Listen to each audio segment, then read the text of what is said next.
convidada do nosso Café com Prosa, de hoje, da parte da manhã, dona Eulália Almeida. Ela tem 71 anos, é ativista pelos direitos LGBTI+, membro da Associação Amplos, Associação de Mães e Pais pela Liberdade de Orientação Sexual e Identidade de Gênero, e faz parte da organização da Marcha do Orgulho LGBTI+, do Porto, desde 2018. Foi protagonista do documentário Até que o Pornô Nos Separe, de 2018, de Jorge Pelicano, e tem feito diversas conferências, incluindo no TEDx Porto 2022, onde conta a história de como se tornou ativista LGBTI+, depois de descobrir que o filho era homossexual e ator de filmes pornográficos. Até aí, identificava-se como uma mulher normal, católica e conservadora. Seja bem-vinda, Eulália. Ela vai fazer uma conversa com a gente que tem o título Como me tornei uma ativista LGBTQIA+. Então, em primeiro lugar, quero dizer um bom dia a todos, a todas e a todos. O meu nome é Eulália, como já foi referido, de facto tenho 71 anos de idade. E o meu passado é muito repleto de coisas já ligadas ao ativismo.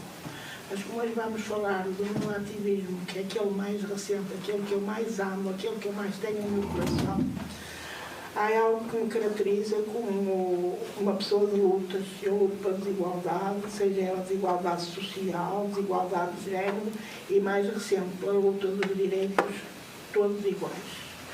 E, portanto, como me tornei uma ativista, é o tema 2. E como eu me tornei ativista, foi uma coisa que não estava programado na minha vida. Eu era uma mulher calma, serena, conservadora, muito religiosa, ligada à Igreja Católica, catequista durante 9 anos. A minha vida corria lindamente quando, aos meus 39 anos, sou surpreendida por um irmão que estava em França, que a esposa tinha falecido, e encontrar na barriga dela, que ninguém sabia, um bebê que tinha 27 semanas. A senhora faleceu, o pai já era portador de 7 filhos, e aquele seria o 8º. O menino foi para a incubadora, esteve lá durante quase 4 meses, e ao fim de 4 meses a Segurança Social da França começou a introduzir na cabeça do meu irmão que aquela criança iria para uma adoção ou então para uma instituição ao cuidado dessa instituição. O meu irmão achou que isso não podia ser, porque ele sabia que um ano antes eu tive um desgosto enorme porque não podia ter mais filhos e seria a hipótese desta irmã que cá estava em Portugal poder tomar conta daquela cuja criança.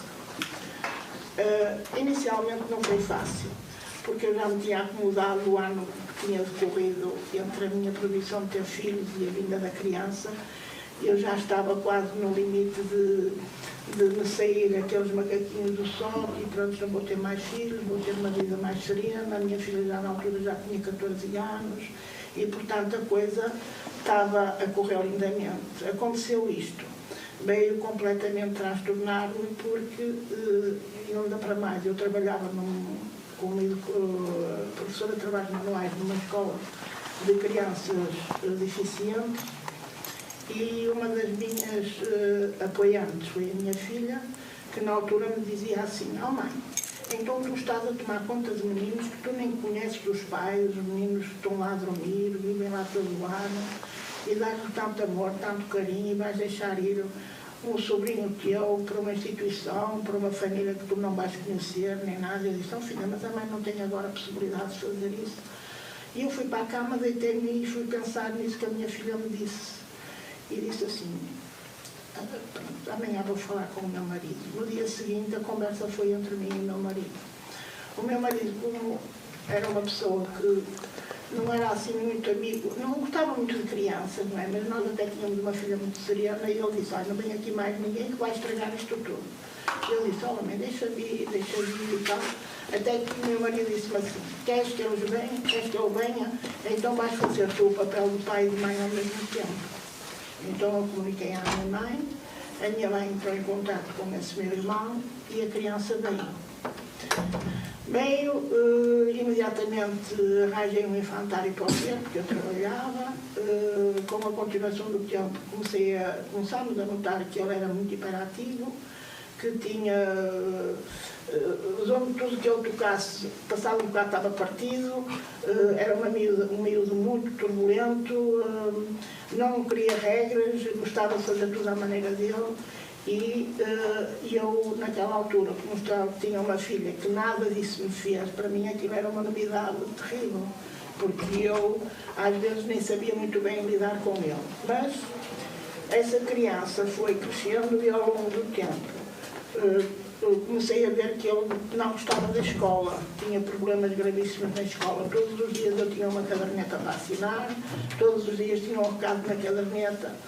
Até que eu vi perfeitamente que aquela criança iria ser uma criança que não ia atingir aqueles objetivos que eu inicialmente gostaria que ele tivesse.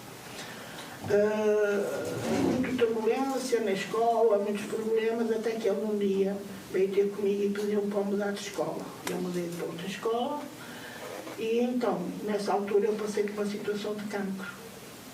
E quando fui à escola apresentá-lo, expliquei à diretora de turma a minha situação, que era uma pessoa que estava a passar uma fase difícil da vida, se ela me pudesse ajudar, sabendo que ele era uma criança muito turbulenta, muito irrequieta. E então aquela senhora, para mim, foi um anjo que me apareceu. Ela, de facto, fez aquele papel que eu devia de fazer, foi ela que o fazia, era ela que o fazia. E então ele aí começou a ter um bocadinho já mais de interesse, mas tudo que fosse ligado à área informática era aquilo que ele mais gostava. Até que, quando chegou ao 9º ano, ela chamou-me lá e disse-me: olha, o Sidney não tem aptidões para passar, mas olhando que ele é um bom aluno na área de informática, eu vou-te pedir que o matricules numa escola pré-profissional na área de informática, que tu vais ver que ele vai te surpreender. E pronto, eu matriculei o Sidney na UIPTA, uma adolescência assim um bocado atribulada que ele tinha para trás, e comecei, primeira vez que vou à reunião do UIPTA de pais, fiquei perplexa porque o diretor da turma dizia-me: então agora vamos falar do Sidney. Olha, o Sidney é um belíssimo aluno. Eu estremeci toda. O Sidney é um amigo. O Sidney ajuda toda a gente. E eu disse assim: o Sidney? E eu disse: sim, estou a falar do Sidney. E eu disse: pronto, olha, pode estar contente, tem um filho educado, estimado, ele ajuda aqui toda a gente, ele é impecável. E eu, pronto, ouvi tudo até ao fim e vim para casa e dizia assim: algum dia isto tinha que acalmar, porque de facto eu já não tinha capacidade para o poder ajudar e mais nada. Conclusão: ele começou-se a interessar pela área, concluiu o 12º ano, até por fim até teve uma bolsa de mérito por ser um dos melhores alunos do IPTA naquele ano. Está no quadro do IPTA. E eu fiquei muito contente quando ele apresentou a sua PAP, que é o trabalho que todos têm que apresentar no final daquele curso. E fiquei contente porque a diretora da escola abraçava o meu Sidney com lágrimas nos olhos, a professora de português abraçava o Sidney com lágrimas nos olhos, a empregada da secretaria abraçava o meu Sidney com lágrimas nos olhos, e eu disse: bem, o meu filho de facto foi uma pessoa que teve uma modificação radical, e teve.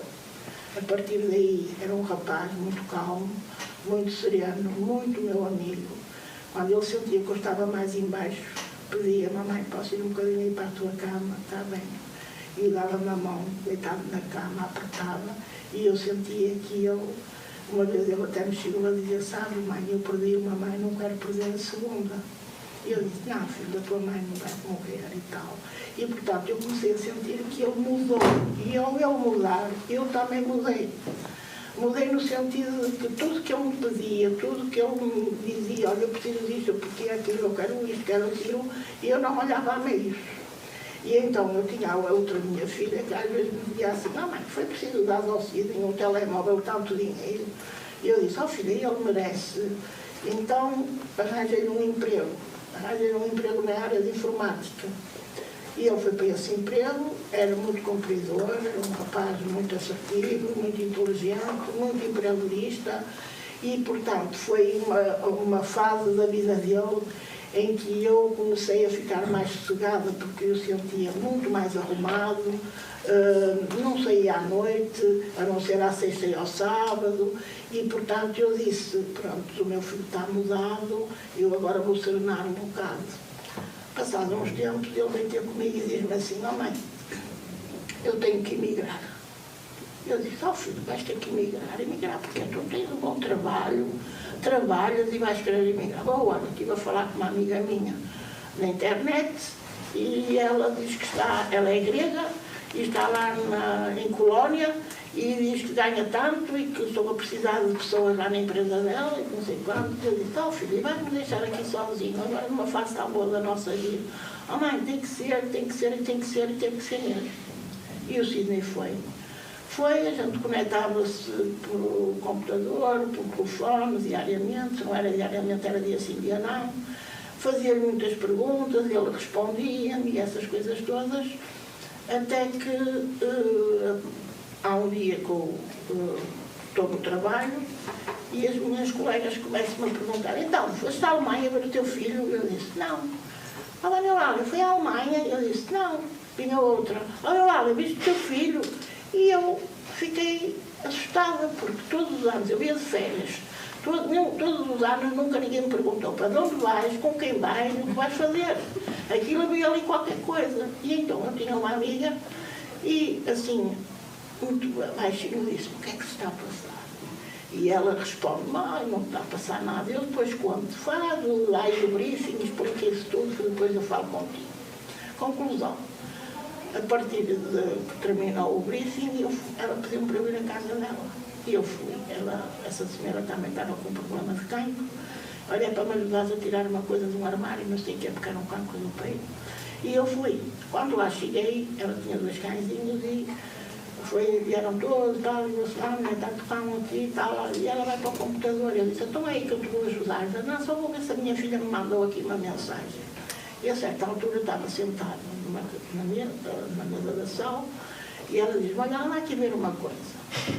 Senta-se numa cadeira e a seguir clica e eu vejo o meu filho com uma camisola branca, todo decotado, assim, todo, a dar uma entrevista a um jornalista da 19.pt, onde o meu filho dizia, hoje é que a casa vem abaixo. Sou homossexual desde os 15 anos de idade, tive que vir para emigrar porque o Porto já era muito pequeno para mim, porque era muito solicitado para festas e para discotecas e para festas particulares e a minha mãe é muito conhecida no Porto, eu tenho medo que a minha família venha a saber e eu tive que emigrar. E como tal, hoje faço, tenho o meu trabalho, tenho as minhas coisas, eu já não ouvi mais a mensagem. Senti-me mal, tive um baque, parece que fui lançada por uma lança que me feriu, porque eu não sabia naquele momento o que havia de fazer. Naquele momento o meu filho, mais uma vez, pôs um muro entre mim e ele, porque como conservadora, catequista, eu dizia assim para mim, eu dizia naquela altura, meu Deus, como é que eu agora vou enfrentar os meus amigos de dizer que eu tenho um filho que é homossexual?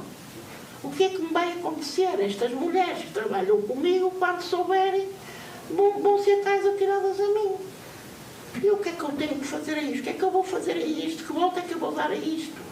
E então o que é que eu fiz? Quando cheguei a casa, jantámos, deixei toda a família ir para a cama e vim para o computador e mandei-lhe uma mensagem dura, agressiva, mesmo uma mensagem que hoje sim, já lhe pedi perdão por isso, que eu sabia que eu ia magoar, onde lhe disse, nem todos te quiseram, eu fui a única que te abri a porta e é esse o resultado, a prémio que tu me dás.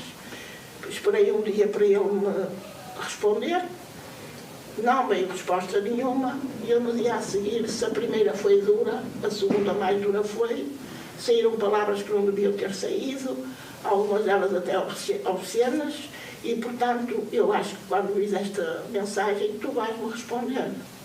tive uma resposta, foi a bloqueação nas redes sociais, eu bloquear no telemóvel. E fiquei sem saber nada do meu filho. O que é que eu vou fazer a isto? Procurei através de vários consulados, mandei cartas para consulados, mandei tudo e nada. Até que eu comecei a pensar, tive que informar a minha família do que estava a passar. Ali eu vivi tudo sempre sozinho. Então a minha família ficou aterrorizada. Então como é que aquele rapaz lá fora, sem ninguém, sem família, sem nada, o que ele anda lá a fazer e tal. Até que um dia eu disse, bem, eu tenho que saber o que é isto, eu não entendo nada disto, eu quero saber o que é verdadeiramente o ser homossexual, eu tenho que ir ver. E então o que é que eu fiz? Disponibilizei uma parte do meu tempo diariamente e ia para a Biblioteca Municipal do Porto tentar ler algo que me pudesse dar pistas sobre o que era a homossexualidade, o que é que envolvia a sexualidade, porque é que era a sexualidade, quer dizer, e a senhora, quando lá cheguei, eu lembro-me perfeitamente que cheguei à beira da senhora banhada em lágrimas e disse, dei-me qualquer coisa onde eu possa ler sobre sexualidade. E ela disse, sente-se ali naquele cantinho que eu vou já lá levar 2 livros. E eu não li, eu devorei aqueles livros. Eu tirei apontamentos, eu tirei nomes, eu tirei palavras, eu tirei tudo. E foram passando 1 dia, 2, 3, andei lá 5 meses e meio nessa biblioteca. Cheguei a criar um glossário com cada palavra, que cada uma queria dizer. E em casa ia-me informar o que era ser cis, o que era ser trans, o que era ser lésbica, o que era ser gay. E comecei-me a perceber que, afinal de contas, eu já não podia mudar o meu filho, porque meu filho esse nunca mais seria mudado. Meu filho iria ser homossexual para toda a vida. Quem tinha aqui que mudar e criou o filho era eu. E, portanto, eu tinha que fazer algo naquela hora que me levasse novamente ao meu filho. E então eu comecei a procurá-lo por todos os sites possíveis e imaginários. Procurava por Sidney Fernandes, Fernando Assis, Moura Fernandes, perguntava e não encontrava nada. Entrei em sites até inesperados, que não deviam nunca lá ter entrado, vi coisas pavorosas, mas meu filho não encontrava. Até que um dia, eram 4 horas da manhã, e eu estava à procura dele, e apareceu-me uma palavra que dizia assim, Foster Riviera. E eu, olha, parece que aquela palavra que pescava nos meus olhos. E eu disse assim, engraçado, Foster Riviera. Foster faz-me lembrar a Judy Foster, que é artista de cinema. E Riviera lembrava-me a França. A França lembrava-me o local onde ele nasceu. E eu vou ali e clico. Ao clicar, tive um choque tão grande, que tive um tempo, parece que nem sentia a respiração. O que é que eu vi? O meu filho, num gradeamento, parecia um presidiário, com umas botas da tropa, a dar uma injeção na pila. E eu disse, oh meu Deus, então, estás a chegar a contas do que é que o meu filho é? É homossexual, está a dar injeções na pila, para que é que serve dar injeção na pila? Aquilo foi uma confusão tão grande na minha cabeça, chorei ali, pai, 1 hora, chorei, e fui-me deitar.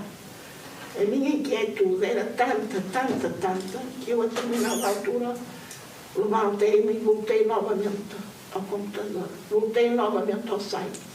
E então comecei a clicar e cada fotografia que aparecia era pior que a outra. E eu dizia assim, oh meu Deus, o meu filho está envolvido numa rede de pornografia. E isto não pode ser, eu não posso. Quer dizer, eu estou ainda não assumi verdadeiramente a atitude dele de dizer que é homossexual e agora ainda vou ter que aceitar que meu filho é artista porno, faz filmes pornográficos. Não pode ser, eu tenho que ir à procura dele, eu tenho que arranjar a forma de o encontrar. Então comecei a pensar o que é que seria melhor fazer. Eu não tinha, os consulados não me davam nada dele, não estava ali, não estava a colar. E eu, um dia que resolvi pedir a um amigo meu que me marcasse uma viagem, porque no final quando as fotografias passam todas, no final aparece um quadradinho que diz o nome da empresa e diz a localização da empresa na Alemanha. E então eu tirei esse nome dessa empresa e tirei essa morada. Então pedi a um amigo meu para me marcar uma viagem de avião para a Alemanha. Fiz a mala, meti debaixo da cama dele, o meu marido saiu para ir trabalhar, eram 9h30, e eu a seguir saí para ir apanhar um avião que chegava à Alemanha por volta das 5 da tarde. Estava muito nervosa no aeroporto de Pedras Rubras. Quando entrei no avião estava morta que chegasse à Alemanha. Quando cheguei à Alemanha, a primeira coisa que eu fiz, cheguei à beira de um taxista e disse: não sabia falar alemão, mi português. E mostrei-lhe a tazita cuja morada e o nome. E ele fez-me assim, que era 30 euros que eu tinha de pagar para fazer a viagem. Eu disse que sim. E então nós andámos, aquilo ficava fora de Polónia. E o senhor, quando parou o carro, apontou-me, paguei, saí fora, e aquilo era um prédio muito alto, já era mesmo noite, muitas luzes acesas e algumas apagadas, e era tudo em vidro. Eu entrei e tinha cá embaixo 3 senhoras numa recepção. Sem saber falar nada de alemão, eu disse: mi português, Sidney Fernandes, Foz de Riviera. E a senhora olhou para mim e mandou-me sentar num sofá. E eu ali estive, a senhora pegou no telefone, e eu ali, passado um bocado, vejo a porta de um elevador abrir-se e aparece-me o meu filho. Ele olhou para mim, esteve ali parado para aí 2, 3 minutos. E eu levantei-me, parece que estava preso ao chão. E ele disse: meu bem, já. E eu voltei-me novamente a sentar. Estive ali 1 hora à espera dele. Ao fim de 1 hora, o meu filho desce, uma mochila às costas. Andámos para aí 50 metros para uma estação de caminho de ferro. Metemos-nos no comboio, ele de um lado e eu do outro. Não nos falámos. Chegámos a casa. Ele entrou em casa, a primeira coisa que ele fez foi ir à casa de banho. E eu fui-me sentar num sofá onde ele, porque ao lado tinha a chorar. E olhava, e o meu filho tinha uma casa linda, uma casa bonita, era a casa do meu filho. E uma cadelita que andava ali a saltitar de um lado para o outro. Eu estava muito cansada, espiritualmente, mentalmente. E estava cansada porque eu trazia tantas pedras dentro de mim, para eu poder atirar. E eu naquela hora precisava de uma física para tirar essas pedras. E o meu filho mantinha-se na casa de banho. A determinada altura, ele sai e atravessa-se na cama deitado. Chora. Eu sinto o choro dele. Eu começo a chorar, que até acabei por adormecer. De manhã, acordei com batendo uma porta e vi o meu filho sair. Levantei-me, em cima da mesa tinha um papel. Mãe, vou trabalhar, chego às 4 horas, peço que me leves a cadelinha a dar uma volta. E temos aqui o número da campainha, porque aquilo era campainhas de código. E ainda por cima, 69. Tem tudo a ver. Pronto. Vesti, tomei banho, arranjei, vim para a rua, trouxe a cadela e andei quase 4 horas naquele quarteirão. Parece que andava a investigar a zona, andava a refazer o reconhecimento da zona. E a cadelinha sempre à minha frente, aos pinchinhos e não sei quantos, pessoas passavam, mas eu não sabia nada. Pronto, ao virar para a casa dele tinha uma padaria. E eu achei muito interessante essa padaria porque tinha croissants de todas as cores, azuis, amarelos, verdes. E eu dizia assim: deve ser bom, mas como é que eu vou pedir uma coisa daquela? Vou aos mundos? Então entrei e uma senhora olhou para mim e disse que falou em alemão e eu apontei para o bolo. E ela foi, perguntou-me quanto era, mas eu não sabia dizer o que ela me estava a perguntar, soube mais tarde. E eu disse, e ela fez-me um embrulho e eu peguei-me para casa com a cadela. A cadela, como uma mãe curiosa que eu era, que queria saber tudo, O resto do tempo que me sobrava até ele chegar, a casa dele foi varrida a pente fino com os olhos desta manga. Gavetas, armários, roupas, sapatilhas, tudo, baixo da cama, e eu vi tudo. Cozinha, frigorífico, armários. Não encontrava lá nada que eu pudesse dizer: estou numa casa suspeita. Não tinha tudo. E uma coisa que me chamou a atenção era a organização dele. Era a roupa desde a cor branca, beijo, castanha clara, até azul, para fora. Eu disse: facto, o meu filho está muito bem. O meu filho tem uma casa linda. O meu filho tem aqui uma casa maravilhosa. O meu filho trabalha. O meu filho está a trabalhar. Mas afinal de contas eu venho aqui para quê? Será que eu venho destruir a vida do meu filho? E aquilo batalhava-me na minha cabeça. E eu era assim: não, quando ele vier eu vou falar com ele. No dia seguinte lá era o carnaval. Então ele chegou às 4 horas acompanhado com um amigo. Mais uma vez não podia falar com ele nada. Então ele vem, apresenta-me um amigo e a seguir dá-me um saco: olha mãe, tens aqui uma fatiota, porque amanhã aqui é carnaval e eu quero que tu vais vestida a carnaval. Fatiota, um hipopótamo. Olha, o hipopótamo era vestido, era mesmo um hipopótamo. Eu estava ali gordinha, cheinha, com um hipopótamo. No dia seguinte fomos sair à noite. Chegámos a casa, era 4 horas da manhã, e eu vinha muito cansada, porque fizemos uma grande avenida a pé. E quando cheguei a casa, fui-me arranjar. Quando chego, ele já estava a dormir. Eu disse: pronto, mais uma vez que eu não vou falar com ele. Mas eu não conseguia dormir. Porquê? Porque o meu filho levou-me a ver o mundo dele. O meu filho, naquela noite, levou-me aos bares de lésbicas, de gays, levou-me a comer num restaurante tradicionalmente alemão, onde as canecas de cerveja eram às grades, ali para cima das mesas, tinha que se pôr um papel em cima, porque senão eles estavam sempre a tirar e a pôr e a tirar. Levou-me a conhecer os amigos dele. Olha, esta é a minha mãe, este é o meu amigo X, esta é a minha mãe. Até que há um deles que era madeirense, que era o chefe dele do trabalho, porque o meu filho trabalhava numa empresa multinacional na área dos computadores.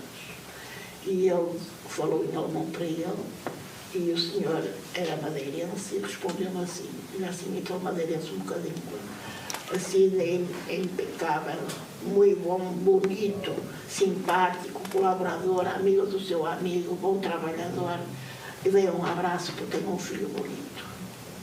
E eu disse assim, mais uma vez para mim: meu Deus, não é possível isto. Estava no outro bar: olha, este é fulano. Está ótimo. A mãe não está a dizer que já está aqui há 27 anos e que nunca ninguém da família dele veio ver que eu tinha uma mãe maravilhosa. Então fomos comer um gelado. O senhor da gelataria era português e disse: moça, trouxeste a tua mãe cá, que lindo, eu gosto tanto de ver e tal. Tens uma mãe muito bonita, olha, uma mãe que vem te procurar, que te vem ver, tens uma mãe maravilhosa.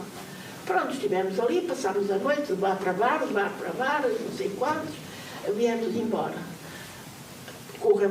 Viemos por uma avenida muito grande, andei muito a pé. Quando cheguei a casa, enquanto eu me arranjava, ele foi se deitar, adormeceu, e eu fiquei com os meus pensamentos. Nessa noite eu não dormi. Comecei a pensar assim. Bem, comecei-me a lembrar das leituras da Biblioteca Municipal de Porto. E digo assim: então, a homofobia, o ser homossexual não é nenhuma doença. Pronto, eu já sei. Agora quem está mal aqui deve ser eu. Eu é que estou aqui mal, porque o meu filho é feliz. O meu filho tem amigos maravilhosos, trabalha. Mas afinal de contas, o que é que eu venho aqui fazer? Destruir a felicidade do meu filho? Não posso. Não posso. E eu falava sozinha e virava-me para a Carolita, que ela não saía da minha vida, e dizia-lhe assim: sabe, eu não posso fazer mal ao teu amigo. Eu não posso. Eu tenho que ser eu que tenho que mudar. Eu é que estou mal aqui. Eu entendi tudo mal, só que agora que estou com a realidade nas mãos, é que eu estou a ver que o meu filho de facto é muito feliz. E portanto eu é que vou mudar. E aquilo não me saía da cabeça. No dia seguinte foi o carnaval maravilhoso, nunca tinha visto um carnaval assim em toda a minha vida. E no outro dia tinha que vir embora. Fizemos um carnaval, andámos lá até que horas da noite, viemos para casa e não falámos de nada. Porque não falámos, porque eu entendi que não tinha que falar. Ele leva-me ao aeroporto no outro dia, quando estávamos lá no aeroporto, e eu disse-lhe assim, olha, Cid, nem sabes, a mãe trazia aqui dentro muitas pedras para te atirar.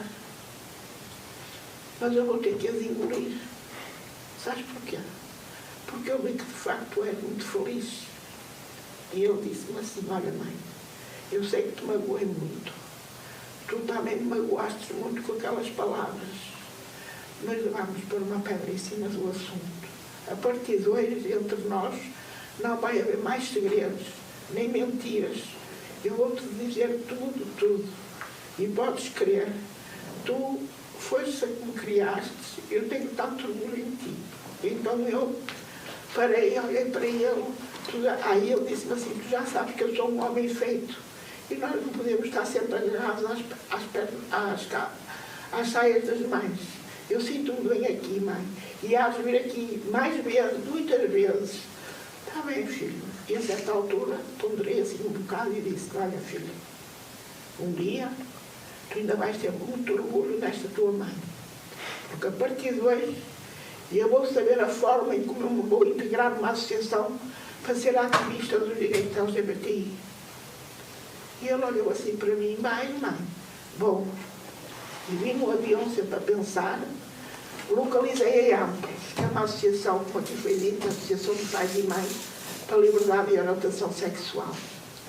E então, quando lá entrei pela primeira vez, eu já era uma mãe que não levava medos. Eu ia ouvir, queria comparar aquilo que havia dentro de mim com aquilo que os pais que já lá estavam tinham para me dizer. E então eles verificaram que eu já era uma mãe um pouco resolvida.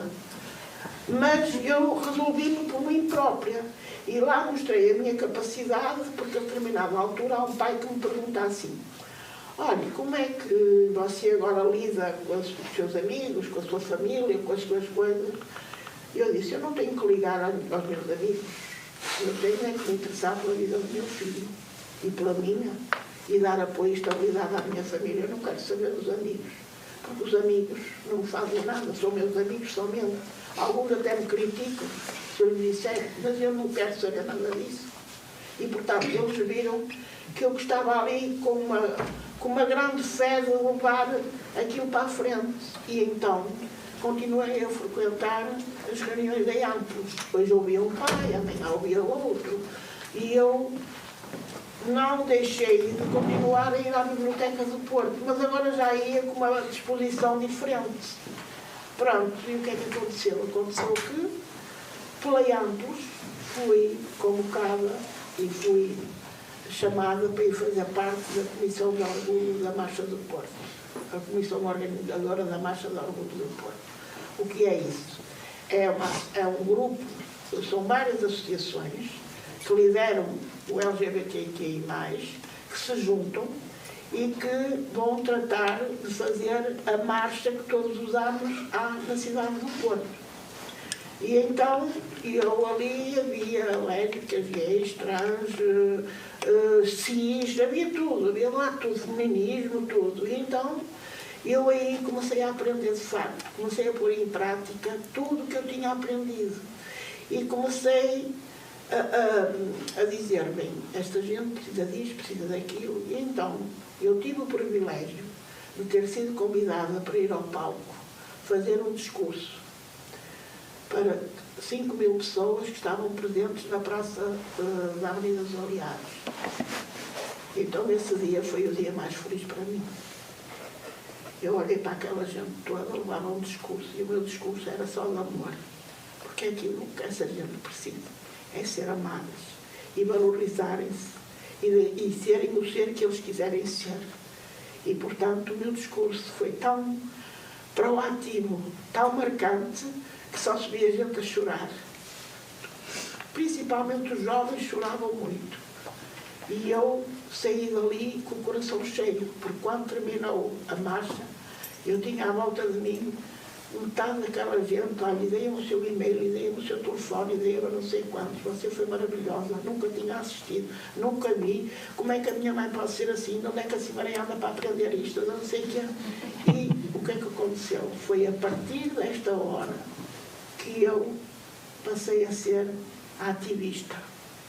Todas as vezes que há marchas dentro do nosso país, nas cidades, aqui em Aveiro já vim 3 vezes à marcha de Aveiro com muito orgulho, eu estou lá, porque os meus queridos, os meus amigos e os meus amores são aqueles que eu amo de coração. E, portanto, eu nunca poderei deixar esta comunidade, que é uma comunidade que eu amo e que tenho um grande orgulho em servi-los. Portanto, aqui está a prova que me levou a ser ativista.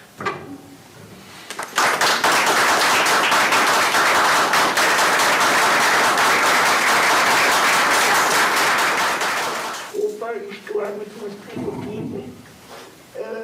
quanto isto milhares de vezes e não há raio nenhum do dia que eu não choro. Choramos nós também, então.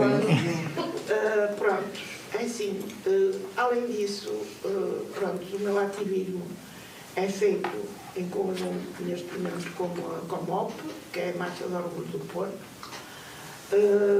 Sou muitas vezes convidada, vocês me convidaram a ir a escolas falar sobre vários assuntos, não é? Também, depois disto tudo ter passado, fui, como foi aqui dito, convidada para fazer um filme sobre o fim do mundo, que é Até que o Porro nos depare. Esse filme eu resolvi fazê-lo, não é um filme, é um documentário, eu resolvi fazê-lo porque queria mostrar aos pais e à sociedade que quando há amor tudo se consegue. O amor é a coisa principal. Os nossos jovens precisam de ser amados, não precisam de ser rejeitados. Nós pais temos um caminho muito grande a percorrer, porque é dentro de casa que tudo se resolve. Não é cá fora. Os pais têm que ter a consciência de que os filhos são nossos. Os filhos são nossos. Fomos nós que os tivemos. E, portanto, nós não temos que ser agressos para os filhos. Temos que aceitar. É assim, às vezes as situações são muito complicadas, são. A minha também foi. Eu acredito que há muitas mais complicadas que a minha. Mas hoje em dia, derivada à pandemia, derivada a muitas coisas, muitos pais viraram o bico ao prego, aceitaram os filhos inicialmente e hoje alguns deles andam aí com situações clamorosas, com situações dolorosas, onde eu ajudo, porque eu, além de fazer parte do ativismo LGBTI, também sou uma voluntária social que ajudo à terça, à quinta e ao sábado a distribuir comida às pessoas mais vulneráveis. Vamos recolhê-las aos supermercados e distribuímos dentro da cidade do Porto. E eu ajudo muito a comunidade trans, que são neste momento, acho que é a comunidade que mais sofre neste momento. É a comunidade que menos é aceite, porque uma lésbica ou um gay não traz nada na testa que o identifique. E um trans, por muito que eles se embeleze, por muito que eles ponham coisas, há sempre aquele toque que as empresas não dão emprego, não os aceitam, essas coisas todas. E, portanto, a luta que se está a fazer hoje na Amplos é uma luta mais derivada para os trans. Porque nós, em Portugal, já vamos tendo algumas leis que nos vão dando dá-nos um certo conforto a nível dos homossexuais e das lésbicas, mas a nível dos trans. As leis têm saído assim um bocado, saiu agora é aquela do poder mudar de sexo, agora é esta coisa das casas de banho e há não sei quanto. Isso é muito difícil. Listas de espera é uma coisa impressionante. E depois acontece com os trans. Há uns que chegam àquela parte que fazem a implantação das hormonas, tiram peito e depois peitos e depois ficam por ali. A genitália não se faz. Porquê? Porque ou não há dinheiro ou o país está repleto de listas de espera que eles acabam muitas vezes de até se suicidarem, porque não tiveram tempo de pôr em prática aquilo que eles queriam. E nós temos que fazer força, e a IAMPLOS é uma das associações que está junto da Assembleia da República e faz imensa força junto dos partidos para que se vá criando leis que deem mais possibilidade a um trans poder ter um emprego, a um trans poder sair à rua e não ser, sei lá, ditas-lhes palavras que não devem ser ditas, serem maltratados, ser essas coisas todas. E isso é uma luta que está agora a ser feita na IAMPLOS. E há outra coisa ainda. Há os pais que muitas vezes, derivado à sua vida profissional, chegam a casa e os filhos ficam. Primeiro a mãe vai fazer o jantar, o pai chega mais tarde, o filho vai para o quarto para o computador, a menina vai para o quarto para o computador, o pai não quer saber nem a mãe se ela está a computar ou se está a estudar ou não está lá. E nós hoje notamos que por parte das famílias há um desgaste por a situação económica, pela situação de trabalho, por tudo, e muitas destas crianças muito novas começam logo a dizer: eu não quero usar saia, mãe, quero usar uma calça. Eu não quero ir de roupa cor-de-rosa e não sei quantos. E isso atemoriza aos pais, e os pais entram na IAMPLOS com as mãos na cabeça: meu Deus, o que é que se está a passar com o meu filho? E depois nós vimos a verificar que a atenção a essas crianças não é aquela que elas precisavam. E então, neste momento, posso-lhe dizer que desde o princípio do ano até agora entraram 47 pais trans na nossa associação. O que demonstra aquilo que eu estou aqui a dizer. E, portanto, cada vez mais o nosso ativismo tem que ser maior, a nossa força de lutar tem que ser maior. Temos que mostrar ao mundo de que a nossa comunidade é uma comunidade grande. Sabemos que algumas pessoas entendem que são doentes, que estas pessoas são doentes, que são pessoas fora do normal, que são pessoas não são. Essas pessoas têm um coração maravilhoso. O que elas precisam é muito de amor. Amor. E eu deixo sempre nas marchas que eu vou, a minha mensagem é uma mensagem de amor para todos eles, que se valorizem, que sejam aquilo que eles queiram ser, porque só assim é que nós conseguimos levar a nossa vida feliz e sermos todos felizes. Agora estou receptiva a qualquer pergunta que me queiram fazer. Queria agradecer primeiro, Lália, todas as palavras. É um exemplo, assim, né? Porque a gente sempre discute sobre como é que é tão difícil desconstruir, né? E como é que essas estruturas estão tão dentro de todos esses parâmetros, essas lógicas hegemônicas, como é que essas estruturas estão tão interiorizadas, né? E às vezes tão novos, é tão já difícil, né? Desconstruir certas coisas, certos padrões, pensar de outras formas, ver as coisas a partir de outro lugar. E a sua história é uma esperança assim, imensa e enche, pelo menos o meu coração, mas acho que de todo mundo aqui, de alegria. E podia estar aqui o dia todo a ouvi-la, mas vou então abrir a palavra para os meus colegas, quem quiser fazer algum comentário. Acho que está todo mundo muito atravessado. Olá, dona Eulália. Obrigada. Eu queria te perguntar, no começo você disse que era muito religiosa. Como é que ficou a sua relação com a sua fé depois que você começou a militar e ter toda essa consciência? É assim, quando eu fui confrontada por aquela entrevista que o meu filho deu, eu tinha um orientador pedagógico, um orientador na minha igreja, que era aquele que nos dava os briefings para nós podermos atuar com as crianças que a gente ensinava.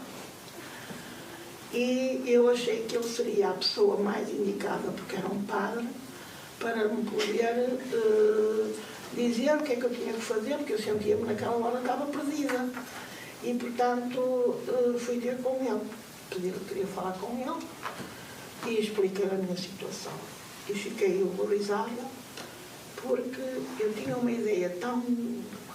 Ou eu andava enganada, mas a minha ideia era que a igreja era aproximar os homens uns dos outros. E ele virou-se para mim e disse: Eulália, Deixa-o ir, ele nem sequer é teu filho. Deixa-o ir. É preciso que tu estás assim por isso. Rapariga, parece que não sabe, na igreja vai vir tudo te vai desaparecer da cabeça. E eu disse, não diga isso. Então nós andamos aqui a ensinar aos meninos que temos que unir todos, a família cristã tem que ser unida, e vocês estão a mandar agora a mim, que sou catequista aqui quase há 10 anos, para eu pôr o meu filho lá fora, para não querer o meu filho. E virei-lhe as costas e vim para casa e disse assim, não, afinal de contas eu estou a ver, a igreja não é de Deus, a igreja é dos homens. Ele está-me a dizer isto, a igreja é dos homens, então eu para rezar eu faço em casa, não vou mais à igreja. No sábado seguinte, eu era para ir à igreja dar a catequese e não apareci.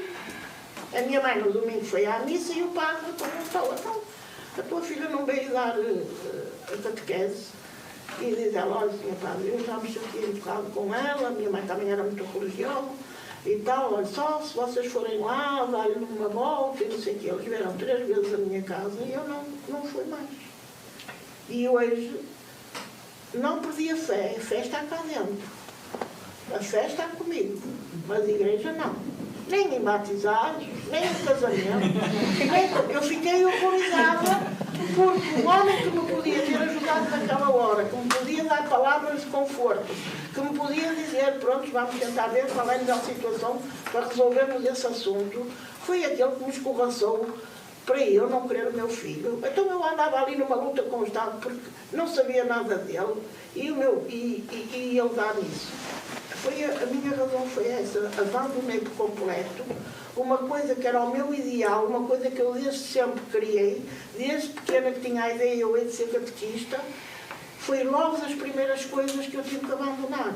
E depois foi abandonar o meu conservadorismo, porque eu era conservadora, era uma pessoa que só via as coisas, não era trabalho, casa, trabalho, família. A minha família era o meu porto de abrigo, era a minha âncora.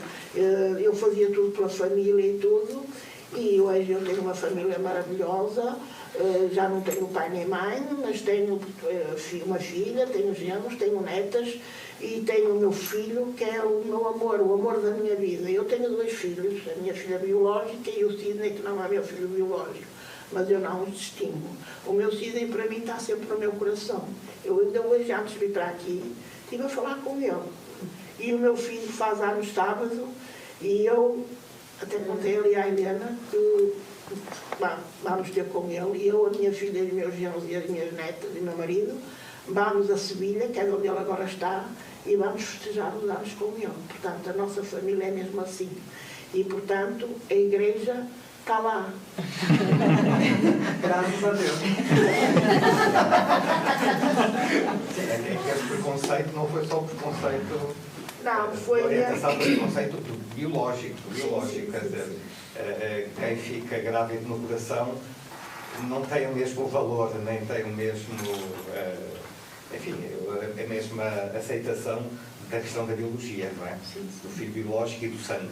Eulália, eu te agradeço muito, sabe, a sua fala. Meu nome é Tânia e eu fiquei muito feliz em te conhecer e reconheci um pouco da minha história, especialmente nesse aspecto que ele te pergunta da religião. Eu fui criada numa tradição protestante, de família presbiteriana, e me criei na igreja metodista. E o meu primeiro curso superior foi o curso de teologia. Dentro de uma lógica no Brasil da teologia da libertação, e em pouco tempo eu acabei conhecendo a teologia feminista. E a gente começou a viver nesse tempo, né, uma situação nova que era a do meu cunhado, o irmão mais novo do meu marido, que muito cedo se percebe na sua homossexualidade e tem uma rejeição muito grande por parte do pai e da mãe. E eu me coloquei um desafio, porque eu estava nesse caminho da teologia, e eu queria saber o que esse texto bíblico, que nas homilias os padres e os pastores condenam a homossexualidade, a prostituição e criam um sentimento de culpa nas pessoas e nas famílias, né? E há uma descoberta belíssima, né? Porque nos textos originais, hebraico e grego, e eu me pus a estudar essas coisas, a homossexualidade, ela não é condenada na Bíblia. Os raríssimos textos que ali tem, são 5 ou 6. Nem todos eles usam a expressão homossexualidade, porque as traduções vão mostrando que o texto original usa outras expressões, e o lugar onde essa expressão ela existe, ela está dentro de um período histórico onde a interdição à homossexualidade não é pela essência ou porque Deus nos criou para sermos realmente hétero, mas porque naquele momento, naquela circunstância histórica, se tinha uma mortalidade infantil muito grande e você precisava aumentar a população para sua defesa. Então a homossexualidade, naquele contexto, ela era uma interdição provisória, circunstancial. E não era o dado absoluto que a teologia foi fazendo. Que esse discurso sobre Deus a igreja foi fazendo e culpabilizando. Depois o trabalho feito junto com as mulheres que vivem na prostituição, ou por opção, ou aquelas que foram empurradas para a prostituição pela violência ao seu corpo, a gente vai descobrindo que esse discurso oficial da igreja, ele é extremamente perverso. E ao descobrir essas coisas, claro que esse discurso da teologia feminista não cabia mais em nenhuma igreja, não cabia nesses espaços, porque ele desconstrói esse controle que a tradição das igrejas faz sobre o corpo das pessoas, né? Então é muito bonito te ouvir e perceber o quanto a sua caminhada como mãe redescobre o seu filho e também me permite amar outros filhos e ensinar outras pessoas a amar os seus filhos. Eu acho que a gente vai fazendo caminhos na vida para a gente acolher, que foi um caminho feito.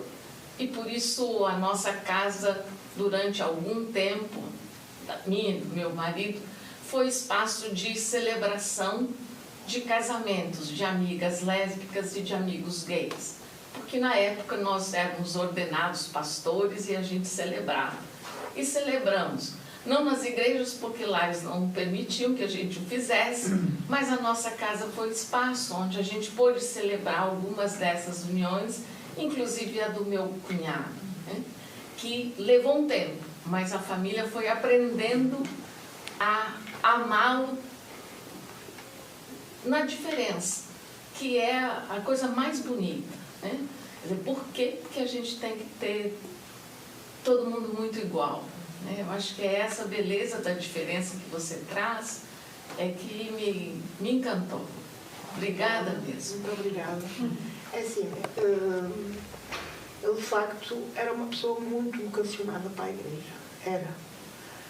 Eu dedicava o sábado, quando a minha filha era pequena, levava para casa dos meus pais e eu era capaz de entrar na igreja às 9 e sair às 8 e 9 da noite. Fazia muitas coisas na igreja. Nós tínhamos uma parte também que era social, não é? E então, talvez daí viesse um bocadinho para mim a parte social que eu agora faço. Foi na igreja que eu a adquiri. E eu, quando resolvi mesmo deixar a igreja, não pensei muito. Lembrava-me daquilo que eu fiz, daquilo que eu fazia e da resposta e daquilo que eles me deram em troca. Não me estavam a dar nada. Não me estavam a dar riqueza nenhuma. Estavam quase que a dizer: olha, vai embora, ele não é teu, ele não precisa de não sei quando. E isso magoou-me muito. Magoou-me mesmo muito. E eu dizia muitas vezes à minha mãe: oh mãe, tu podes lá andar até seres velhinha, mas nunca mais, olha, há primos, há tias, há sobrinhos, há sei que se casam, nunca vou à igreja, se vou ao casamento, mas fico cá fora, mais do meu marido. Não entro dentro da igreja. Quando quero rezar, quando quero pedir ao Deus aquilo que a gente quer, quando quero pedir, olha, ilumina o meu filho, dá-lhe luz a mim, olha, vou fazer isto, preciso de apoio, o que é que eu vou fazer? Eu reconheço que faço isso. Peço, mas na igreja não. A igreja para mim marcou-me muito. E isso foi uma das causas que fez com que depois outras coisas viessem também a desmoronar-se. Porque depois é assim, eu tinha uma vida passei a ter uma vida mais ocupada, passei a ter uma vida que havia a felicidade entre mim e o meu filho depois, e eu hoje vivo quase para o meu filho. Não há dia nenhum que eu não telefone, se não é num dia é no outro. Eu ainda há cerca de uns tempos foi operado um joelho, e eu vou-lhe dizer, a minha filha dizia, mamãe, tu de vez em quando parece que ficas, e fico mesmo, porque aquela criança está tão gravada dentro de mim. Eu passei tanto com ele, eu sofri tanto com ele, que agora estou a passar uma maravilha. E eu merecia isto. Eu merecia que o meu filho me reconhecesse, porque ele, tudo que fez por ele foi por amor. Foi por sentir que o filho era meu. Era meu e eu tinha que o procurar. E, portanto, fosse o que fosse, tivesse que abandonar o que tivesse que abandonar, e abandonei, que até abandonei a família, e fui para a Alemanha sem ninguém saber.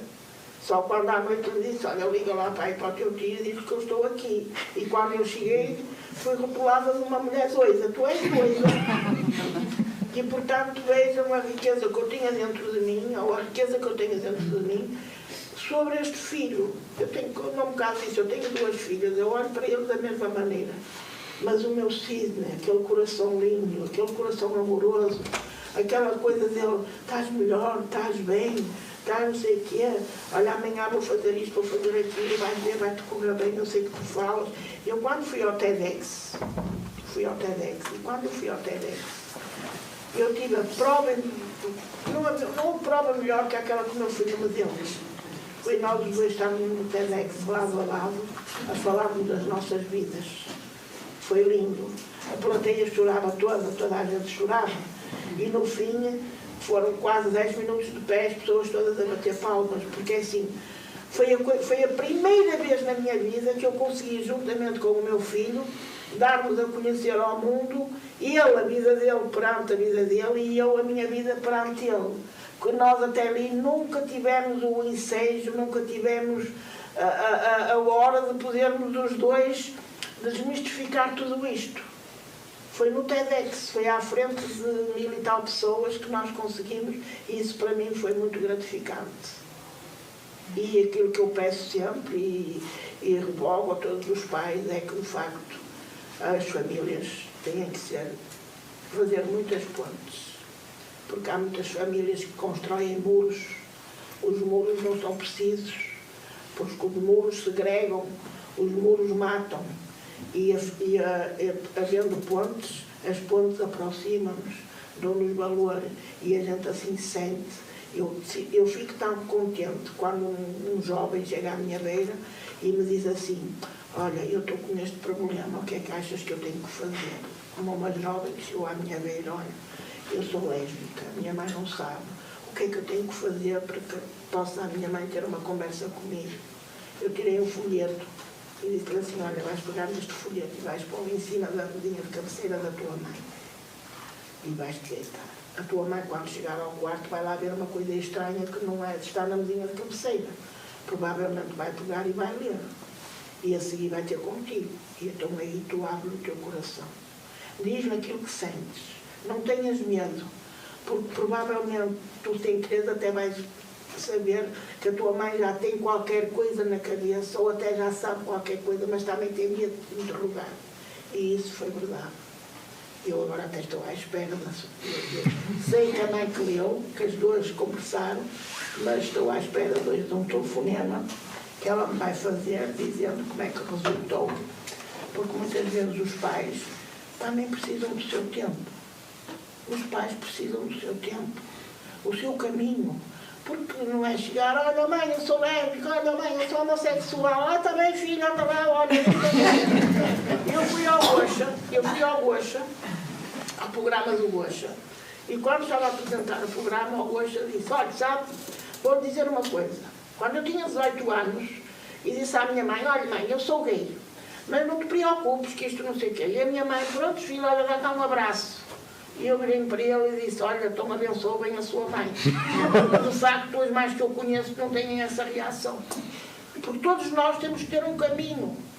Porque aquilo é uma coisa nova que entra na nossa vida. É uma situação que vai baralhar a nossa vida. E nós não temos que ter a vida baralhada, nós temos que ter a vida certa. E a vida, para ser certa, nós temos que nos entender dentro de casa uns aos outros. Não podemos com uns criar muros e outros criarem pontes. E, portanto, é isso que eu tento fazer, é isso que eu sempre nas marchas batalho, falo e digo. E eu acho que a comunidade cada vez está a ser maior, a comunidade cada vez está a trazer mais gente e a sociedade, que hoje é um bocadinho cafona, é um bocadinho irreverente, vai voltar, um dia vai chegar e vai entender que estas pessoas não são bichos, que são pessoas que precisam de ser amadas, acarinhadas e são pessoas iguais. Ninguém aqui tem que ter rótulos, ninguém aqui tem que ter nomes, ninguém aqui tem que ser nada. É o Manela, é a Maria, é o João, é o Pedro. É aquilo que eles quiserem ser. É aquilo que eu entendo. Obrigado. Mais alguém quer dizer alguma coisa? O último momento.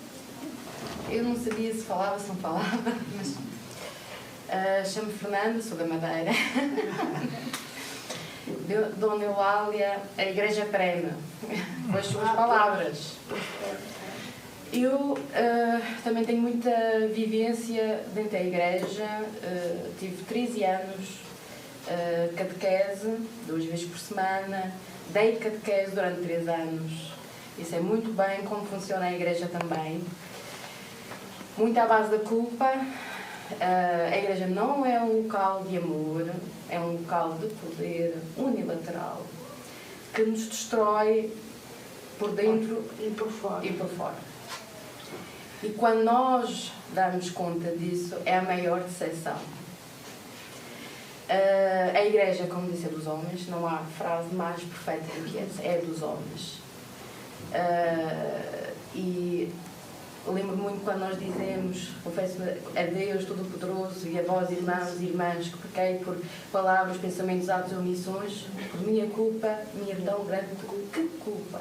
Dona Eulália, temos culpa? Nenhuma.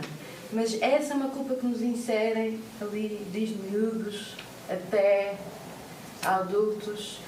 E fiquei muito tocada quando disse que não entra na Igreja. Eu já pensei se entro ou não. Ultimamente faço questão de entrar.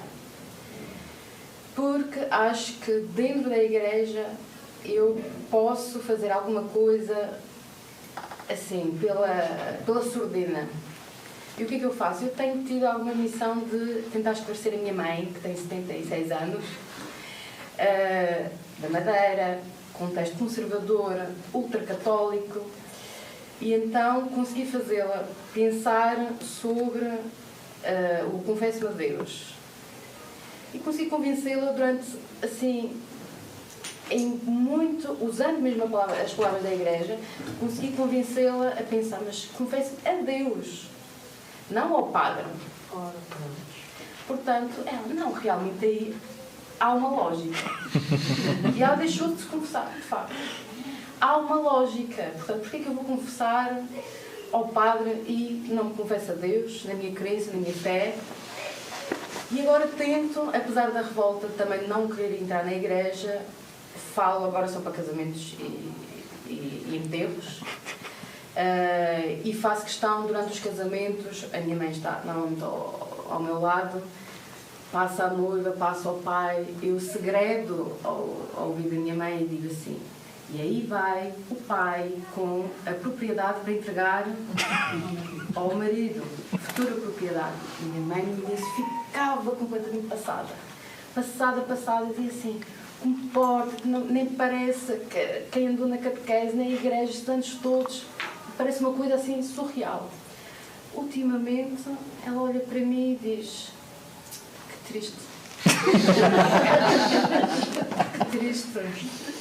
Daqui a um ano está divorciada. Porque a igreja ensina-nos também a ideia do casamento ideal, da família ideal, depois chegamos lá é a maior tristeza. Portanto, eu gostava muito que a minha mãe chegasse ao lugar onde está a Dona Eulália, porque... Manda o link. É um processo, eu penso que deve ter sido um processo de extremo sofrimento. Se foi para mim, é um sofrimento extremo, ao mesmo tempo que se cresce, é essa aprendizagem feita no sofrimento. E eu acredito que isso tenha sido assim muito esclarecedor.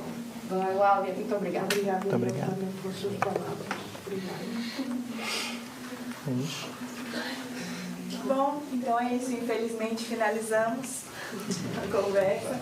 Nós temos mais... Espero que portanto, todos tivessem compreendido as minhas palavras.